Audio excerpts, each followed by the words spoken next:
O que é o diabetes mellitus? Quais os principais tipos de diabetes e como evitar e conviver com a doença? Eu sou a Leila Ferreira e estou aqui a convite da Drogaria Araújo. Tive essa alegria de ser convidada para participar de uma conversa com a farmacêutica Mariana Natuê e 5 especialistas da área médica que vão nos ensinar muito sobre os mitos e as verdades que cercam o diabetes.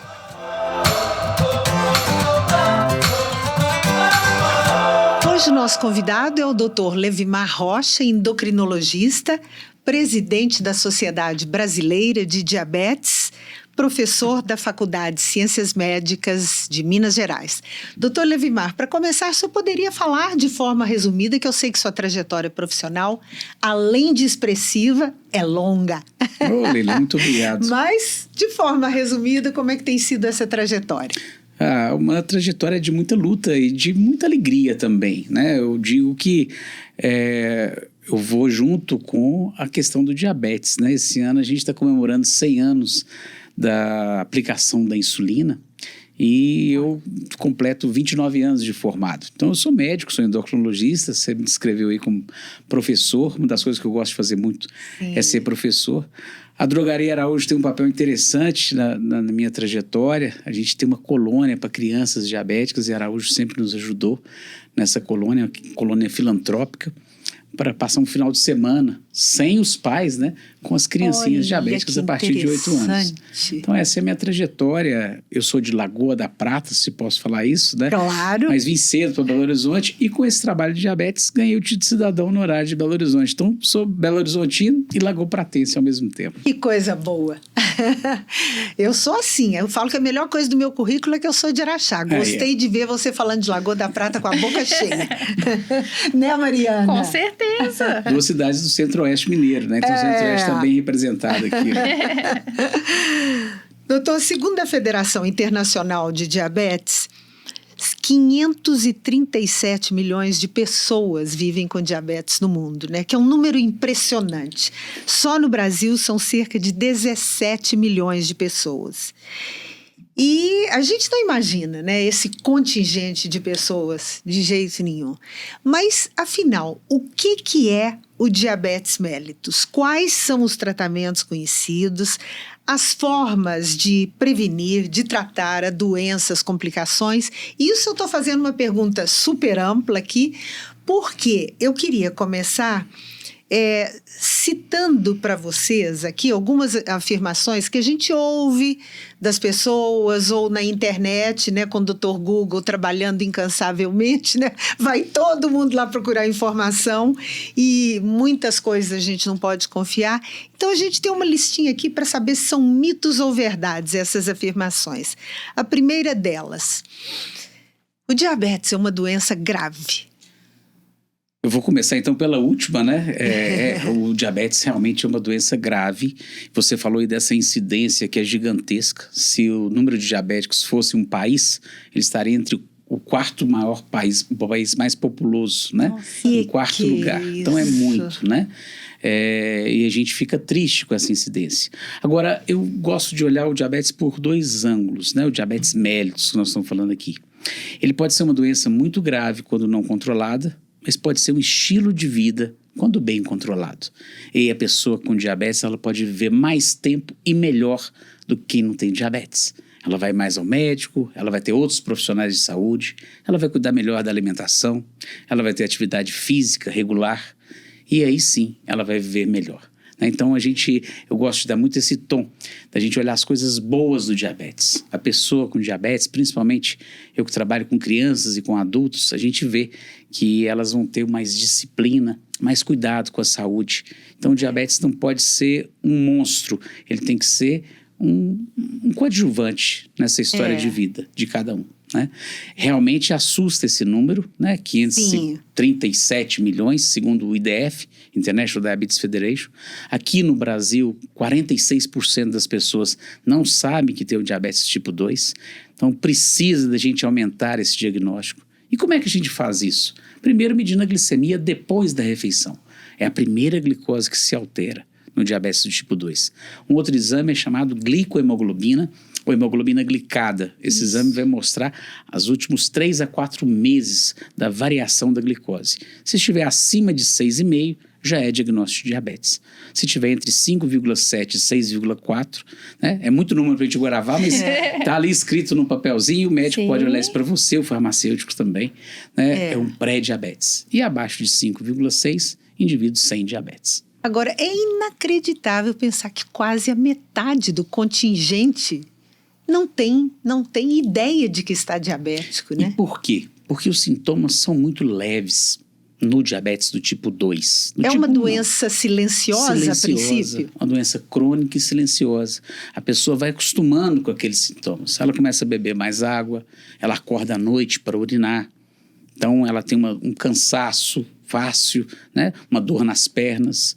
E isso vai prejudicando. A visão fica um pouquinho borrada, embaçada. Isso já são sintomas de A diabetes. pessoa vai associando que é o dia a dia, né? Ela Ou acha então, que, se né? ela já está mais madura, acha que faz parte do envelhecer, né? Envelhecimento, que Ah, o tô jantar ficando mais velho, minhas costas vai doer mesmo. o jantar está um pouquinho salgado, né? Então a pessoa vai beber mais água, né? Então, Tô indo mais no banheiro. E a incidência aumenta depois dos 65 anos. Então, a gente tem uma incidência muito maior a partir dos 65 anos. Na criança, o diagnóstico é mais fácil. No adolescente, no jovem, ele emagrece rapidamente, isso é uma causa, né? Começa a fazer xixi na cama, coisa que não fazia anteriormente, né? Que a gente chama de enurese noturna, é o xixi na cama. Ela começa, além de emagrecer, beber muita água também, uma fome incontrolável, e aí sim, a glicose vai para muito alto, e aí ele tem que ser internada muitas vezes, por aquele diagnóstico precoce. E aí, a partir daí, nós vamos começar com o tratamento, né? Então, na hora que você me perguntou o que é diabetes mellitus, a palavrinha diabetes significa passar através de, é uma palavrinha em grego, passar através do rim significa urinar. Então, diabetes, na verdade, significa urinar. Mellitus, doce. Urinar, doce. Urinar, glicose. Nós temos uma outra patologia, Leila, que chama diabetes insípidos, que nada tem a ver com a glicose. É uma deficiência do hormônio hipofisário, que também é do endocrinologista. Ele deixa de produzir um hormônio chamado ADH ou vasopressina. Então, a pessoa urina muito, mas ela não tem esse gosto. Insípidos é sem sabor. Então, é uma outra patologia. E hoje nós estamos falando do diabetes mellitus. Né? Tá vendo, Mariana? A gente está aqui para aprender. Eu não sabia desse outro tipo de diabetes de maneira alguma. Nunca tinha ouvido falar. Esse é mais comum, por exemplo, quando a gente tem alguma lesão no trânsito, criança que cai do berço, por exemplo, e rompe, né? Está em cima ali na hipófise e perde esse hormônio que é a vasopressina. Agora, outra afirmação que se encontra por aí, né? Voz corrente. Só pessoas obesas têm diabetes. Também é um grande erro. Lê do engano. Né? 90% senão todo obeso teria que ter diabetes. 90% das pessoas com diabetes tipo 2 têm realmente um aumento do peso, mas é a obesidade que a gente chama de obesidade centrípeta, que é aquela que parece uma maçã. Aquela gordura abdominal, ela não é interessante, né? A gordura ali perto do bumbum, que é aquela parecendo uma pera, ela não tem problema metabólico. Mas a gordura abdominal, ela tem uma incidência maior de infarto, de AVC, que é o derrame, e de diabetes. Então, a gente tem que ter muito cuidado com esse aumento dessa cintura abdominal. Isso no diabetes tipo 2. Mas nós temos mais de 12 tipos de diabetes, Leila. A gente fala muito do diabetes tipo 1, do tipo 2, do gestacional, que é um diabetes que aparece entre a 24ª e a 28ª semana de gestação. A placenta começa a produzir um hormônio chamado lactogênio placentário, e ele faz uma resistência à insulina, e aí a gente tem que ter muito cuidado com a mamãe e com o neném que vai nascer também. E outra afirmação, o diabetes não tem cura. O diabetes ainda não tem cura, mas ele tem controle. Então, o controle do diabetes é melhor do que a cura. Você pode voltar para os níveis fisiológicos. Professor de fisiologia não gosta de falar normal, né? Volta para os níveis fisiológicos, os valores de referência.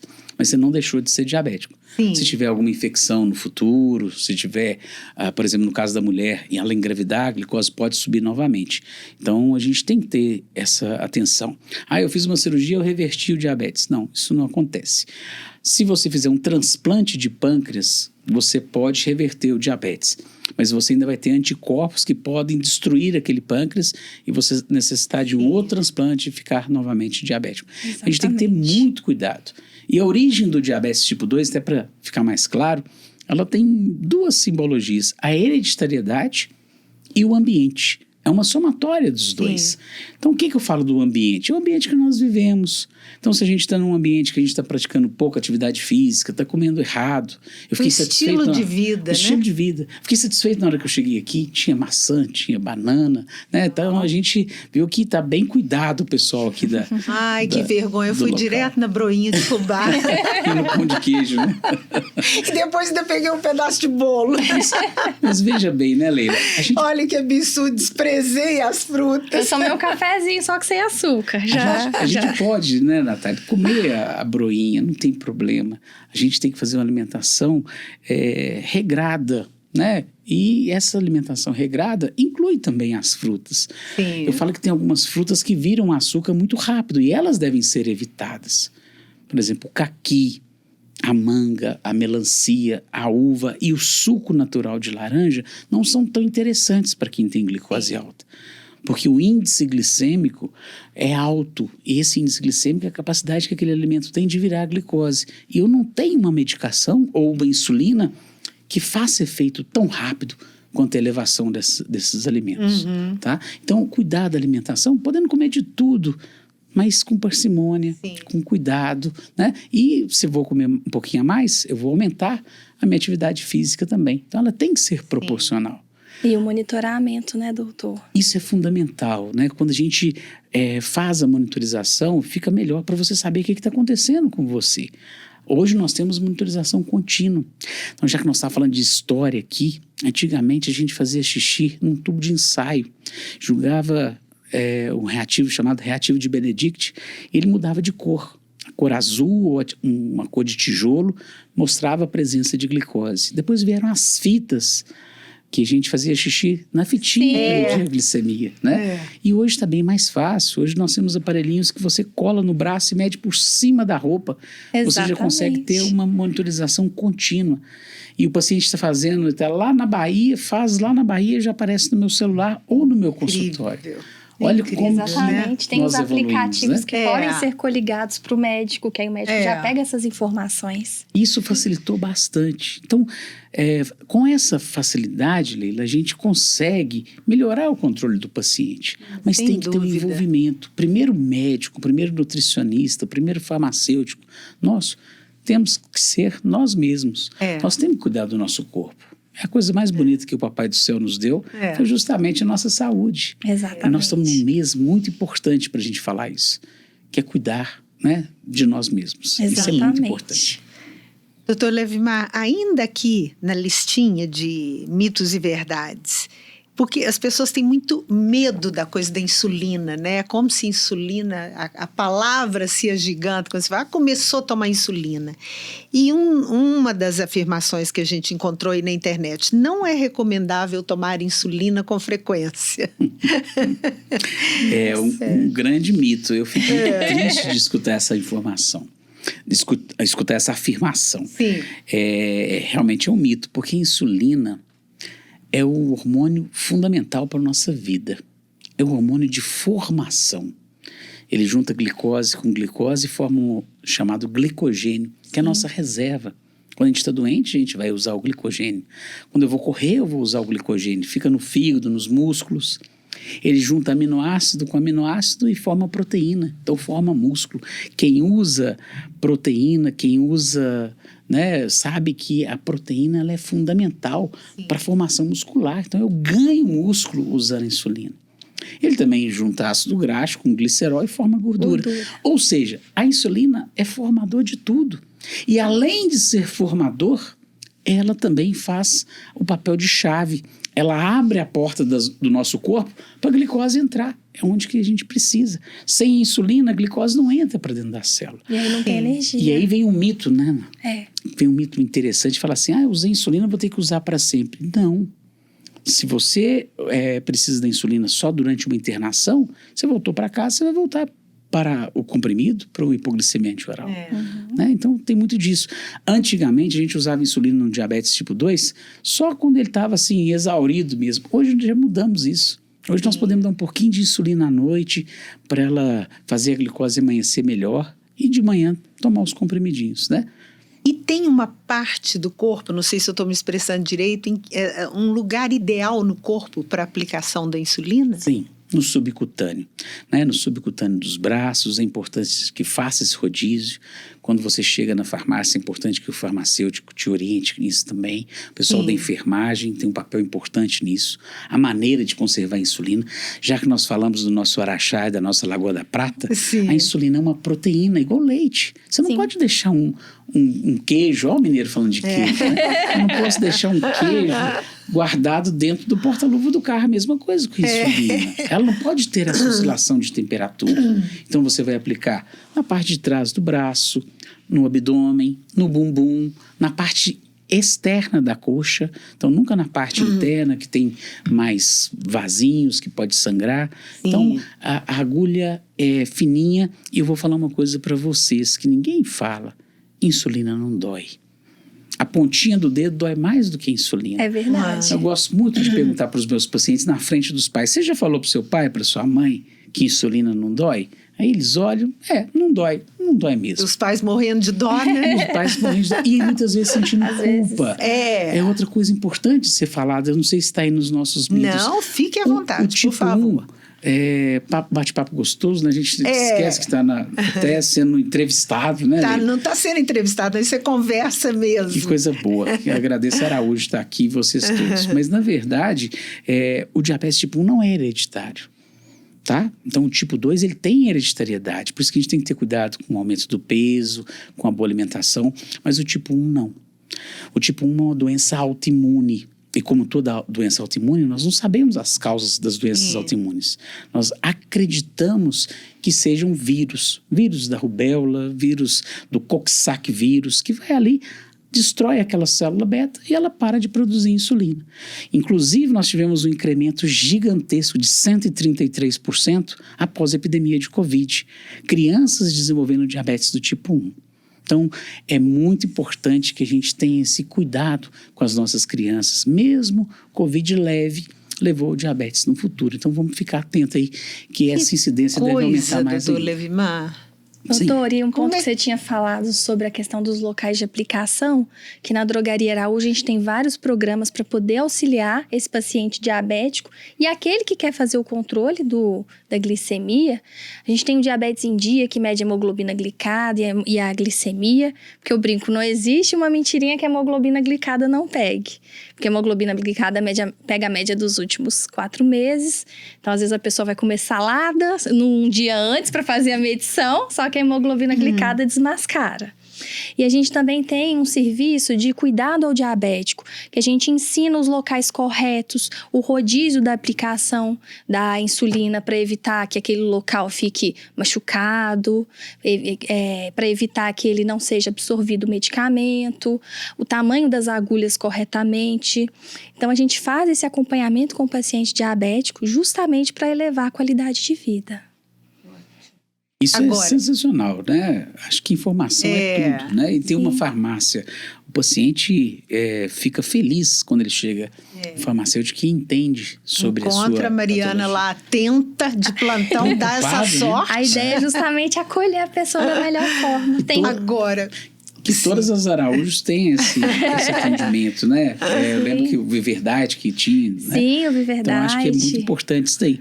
A Araújo sempre foi essa parceira nas nossas colônias, né? Levando crianças carentes lá do hospital universitário, levando crianças para ajudar a esse conhecimento. A ideia é justamente a pessoa chegar na loja, encontrar o alimento que ela precisa, o alimento light, o alimento diet, comprar o medicamento que ela precisa e ter a orientação adequada e fazer os testes também. Esse suporte, né? Exatamente. Agora, você mencionou uma coisa, doutor Levimar, só voltando um minutinho, que nós temos tantas questões ainda, mas queria só que você fizesse um comentário breve, porque eu não sabia dessa questão do aumento da incidência de diabetes depois da pandemia, né? Depois do Covid.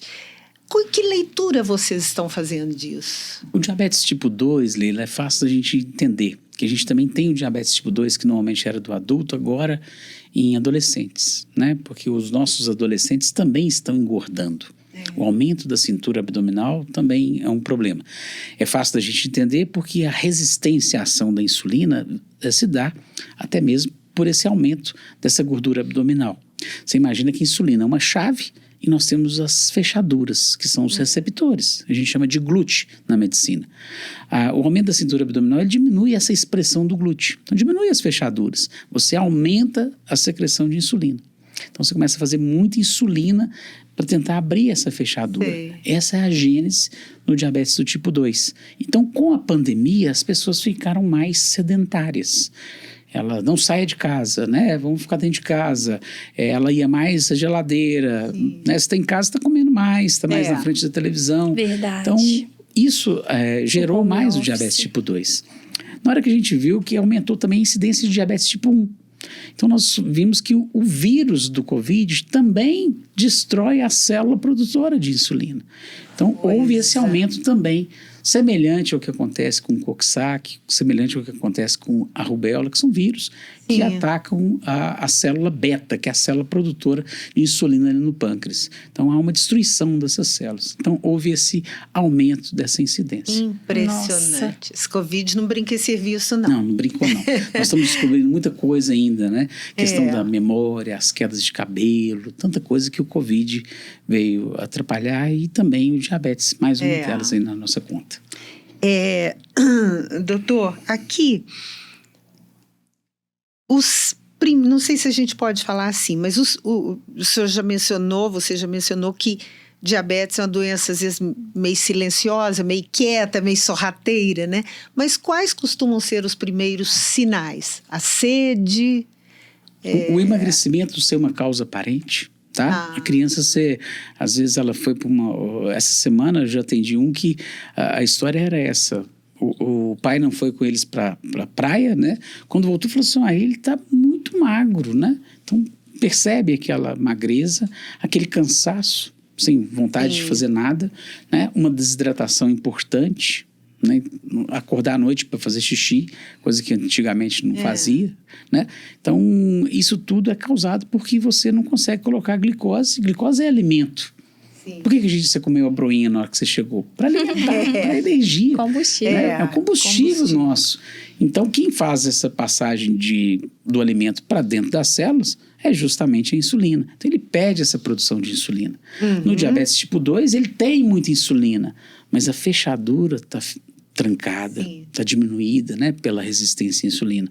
Então, ele produzindo muita insulina, a insulina retém sódio, que é sal, aumenta a pressão. Então, o diabetes tipo 2 tem um aumento da pressão, tem um aumento do peso, tem um aumento do colesterol. Acaba que leva essas doenças secundárias, né, Sim. doutor? E tudo isso que a gente chama de síndrome metabólica. É um conjunto de sintomas. Aí, às vezes, um médico está tratando do ácido úrico, outro está tratando do colesterol, da hipertensão. É a mesma doença. Exato. É a resistência à insulina. E essa resistência à insulina é que tem que ser tratada. Sim. Então fica o sinal aí, o alerta. Quem já tem problema de pressão alta, quem tem colesterol elevado, quem tem história na família de alguém que é diabético, ou aquelas mamães que já tiveram filhos com mais de 4 quilos, são mais propensas ao diagnóstico de diabetes. A gente pensando nesse conjunto de cuidados, é possível prevenir o diabetes? O tipo 2, sim. O tipo 1, né, é outra história. Não. Mas o tipo 2, com 2, os sim. cuidados Hoje a gente devidamente... Eu estou até fazendo um trabalho para a faculdade, né? A gente está fazendo um grande trabalho de tentar fazer essa prevenção com o pré-diabetes. Pra você ter uma ideia de incidência, Leila, a gente falou aqui em torno de 7,8% da população brasileira tem diabetes. Sim. 15% tem pré-diabetes. Que é isso? Então, assim, é um número alarmante se a gente colocar isso na conta. E é reversível o pré-diabetes? O pré-diabetes, sim. Então, já é um alerta, porque algumas pessoas já podem ter complicações com o pré-diabetes. Então, a gente consegue, melhorando a alimentação, às vezes até instituindo uma medicação, dependendo do caso, para reverter isso, melhorando a alimentação, a atividade física, reduzindo o peso, reduzindo a cintura abdominal, você consegue reverter isso. Esse final de semana, Leila, a gente está fazendo um grande evento. Na verdade, eu estou chamando de evento que nós vamos ao Senado Federal numa audiência pública em nome do diabetes. Então, sexta-feira, eu estou representando a sociedade brasileira na audiência pública para a gente chamar a atenção do país sobre o diabetes. Muito bom. Então, a gente quer que todas as pessoas falem mais sobre o diabetes. Nós vamos colocar o Mineirão no dia 14 de novembro na cor azul. Todas as instituições, fica aí a dica aí para Araújo também, Com colocar certeza. as luzes na cor azul. A cor azul é a cor do diabetes. Não tem nada a ver com time de futebol, né?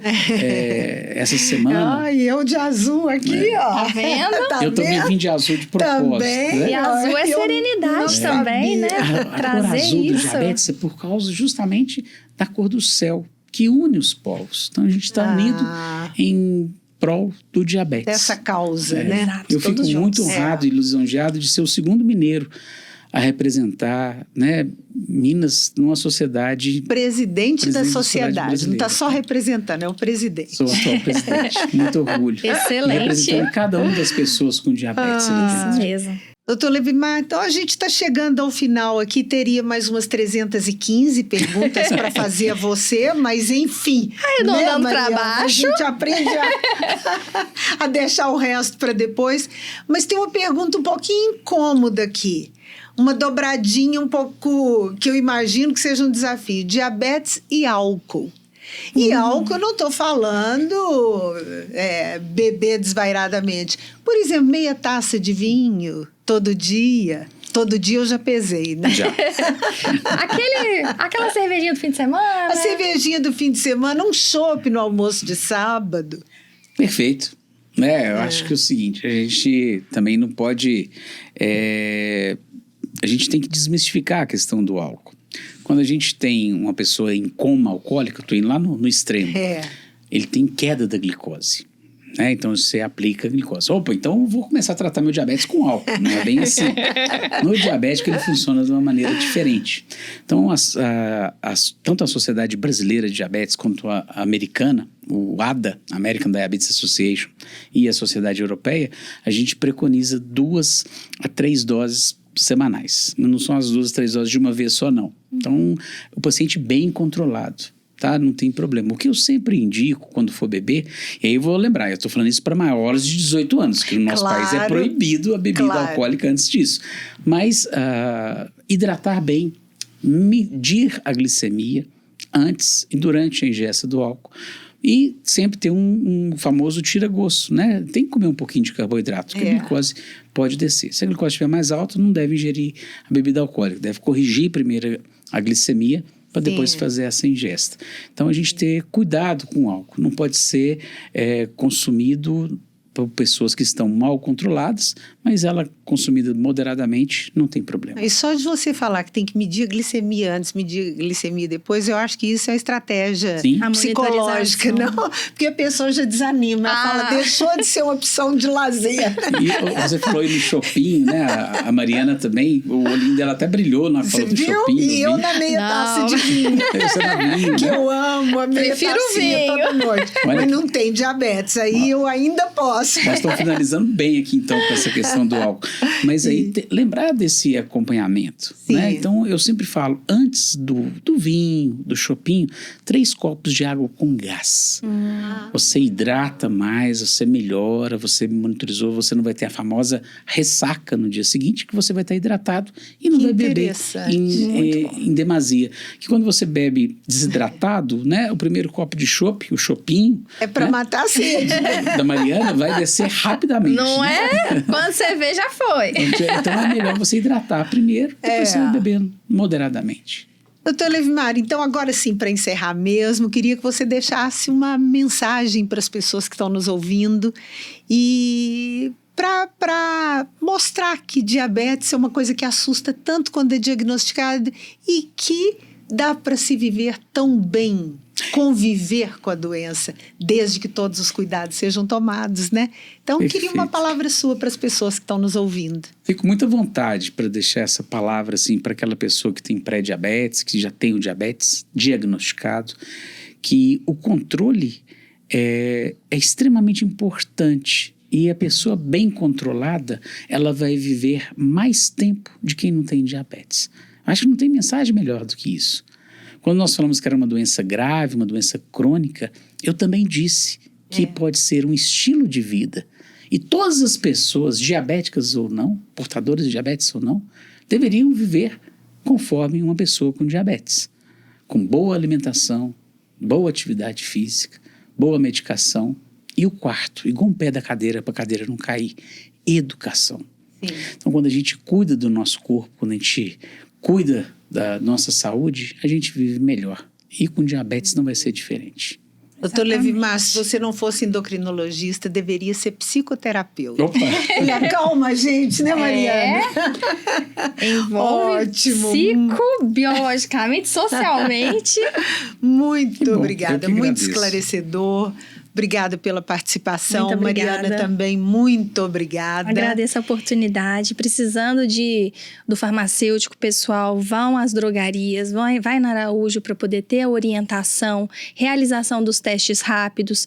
O diagnóstico não é feito pelo farmacêutico e sim pelo profissional médico, mas nós estamos ali para realizar uma rastreabilidade, para a gente ver como que está a sua glicemia naquele momento, ou uma glicada, para poder fazer esse encaminhamento com mais segurança. Ok, muito obrigada aos dois. Eu que agradeço. E a você que nos acompanhou, que acabou de ter essa aula aqui, né? Eu aprendi muito e tenho certeza que vocês aí também. Não deixem de seguir a Araújo, ativem as notificações no Spotify, no Instagram, no YouTube, para você não perder esses encontros, que são verdadeiras aulas, além de conversas muito saborosas, já que nós estamos falando aqui do interior de Minas, falamos do queijo. O que mais que nós falamos, doutor Falando Levimar? das nossas cidades, da de fazer broinha, glicemia né? na hora Então, certa. conversas saborosas também. E pode seguir também, né? Já que a gente falou de informação de qualidade. E né? suas redes As redes sociais, eu vou falar 3 redes sociais. Sim. Da SBD,